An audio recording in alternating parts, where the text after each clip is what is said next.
Most of us parents across the country are finding ourselves in new territory, taking on the additional role of being an unexpected homeschooler.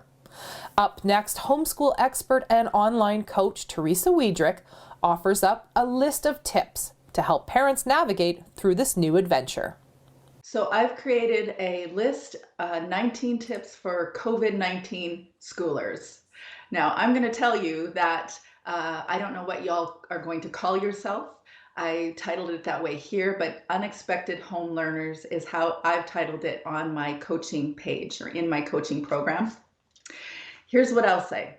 First of all, your home and a school, they're not the same thing. Though we want to encourage that level of learning in our kids, a home and a school have different functions. So straight off, you'll learn that very quickly. However, you're naturally a teacher. You taught your kids probably to tie up their shoes. You've taught them all sorts of things before they entered school. You might even have taught them to read. You knew instinctively that you weren't going to require your 6-month-old to read Tolstoy.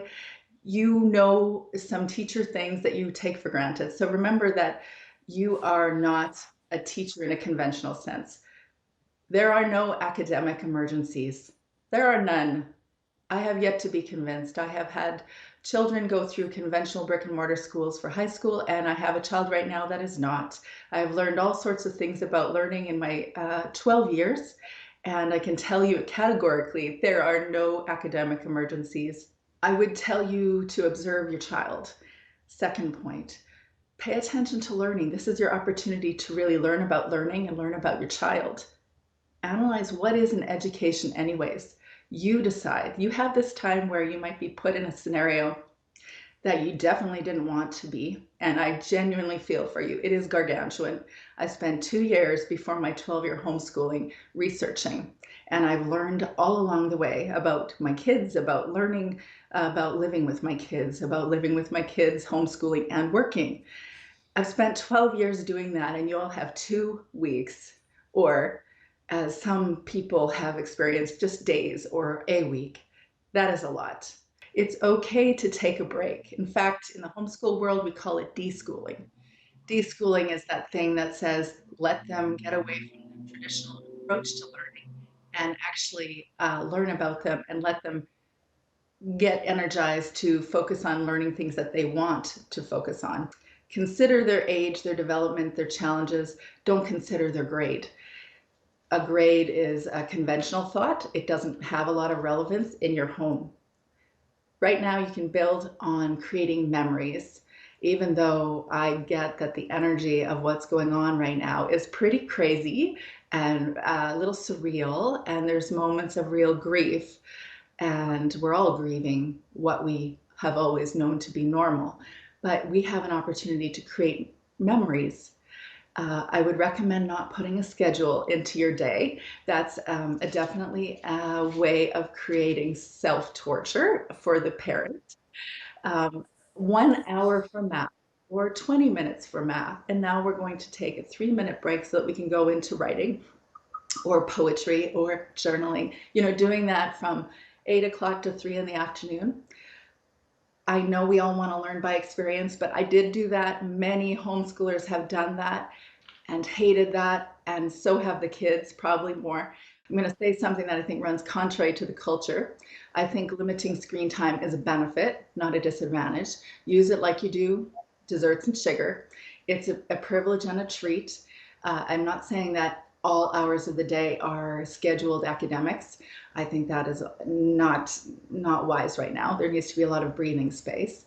But their socialization, especially if they're in the preteen, teenager years, that is a massive shift for all of them. It definitely is a massive shift for homeschoolers because unbeknownst to the world, we are not always at home.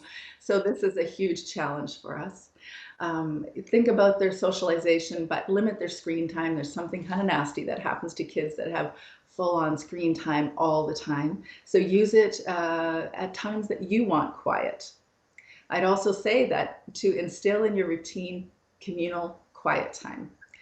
So there's something about the energy of a home where you bring everybody together. Even as a homeschool mom of 12 years, I've got one child in university right now and one that's 11, a boy too. And all of that energy is just kind of frenetic at times. So you need to kind of bring it down a bit. I would say encourage independent study. If your children are in that age where they are motivated to maintain their school, maintain their grades, and you know that they have a plan post high school, so they're motivated to keep it going, then they are already rather independent minded. So you want to encourage them in their independence. You don't need to check on every single thing. You don't need to know how to do high school geometry or algebra or whatever. You don't have to know all of that stuff. They're learning. They'll learn alongside their teachers and all the online resources that are available. Easy thing to say: start with the most challenging subject in the morning, or some days let yourself just skip those if it's math or if it's science, very dependent on the age and grade.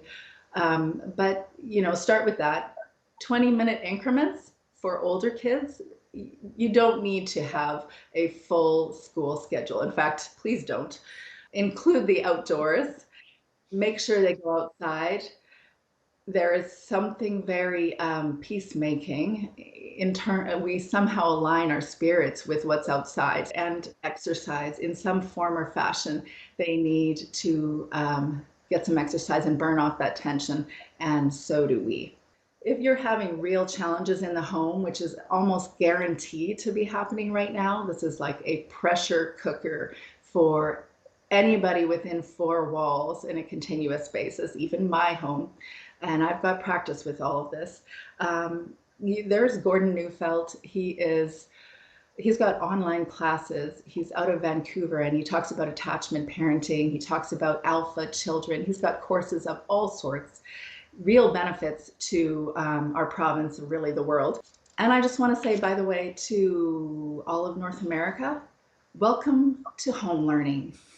You have a gargantuan challenge ahead of you, all of North America, all of your friends and neighbors. But we can do this. We can turn our challenges into charms. That's what we're all about. Humanity has that thing that says, I have a challenge, I don't know what to do with it. You can crumble under this and become extremely frustrated, and that's okay in small doses, but you can also do this.